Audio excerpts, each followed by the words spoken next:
રમેશ બાબા આશ્રમ બરસાના બ્રેકભૂમિ એની આ ગૌશાળા છે. લગભગ 70 થી 75,000 અહીંયા ગાઉં છે. તો આપણે એમ આનંદની વાત છે, રમેશ બાબા આશ્રમ બરસાના બ્રજભૂમિમાં આવે આ ગામનું સંચાલન કરે છે એટલે આપણે બહુ ગૌરવની વાત છે. આપણે ખાલી હિન્દુ કહીએ છીએ પણ ઘરે એક ગાય નથી. ખરી રીતે અહીંયા જોઈને આપણે એવો સંકલ્પ લેવો જોઈએ, આપણે ગાય રાખશું અને ગાયનું સંવર્ધન કરશું. ગાયમાં 33 કરોડ દેવનું વાસ છે. ભગવાન કૃષ્ણએ પણ ગાઉં ચારી હતું. એટલે આ ગાઉં જોયું એટલે મને આમ અંદરથી જેમ ગુજરાતીમાં કહેવાય ને કે પોરોના પલા છૂટે છે, મને પોરોના પલા બહુ છૂટે છે. આ ગાઉં જોઈને પછી મને બહુ આનંદ થયો. એટલે આપણે હિન્દુ એક સંકલ્પ લઈએ કે ઘરો ઘરે ગાય રાખીએ.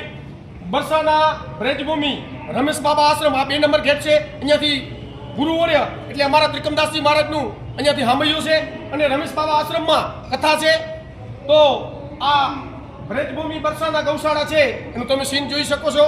રાધે રાધે રટતે રહો બહુ બાધે મત જાય, અનેક જન્મ કી આપदा राधे नाम लिए तक दुख जाए, बंसी जैसो वर्ण नहीं नंद गाँव जैसो गाँव, कृष्णा परमात्मा जैसी पवित्र कोई आत्मा नहीं, राधा नाम सुहाव राधा नाम सुहाव।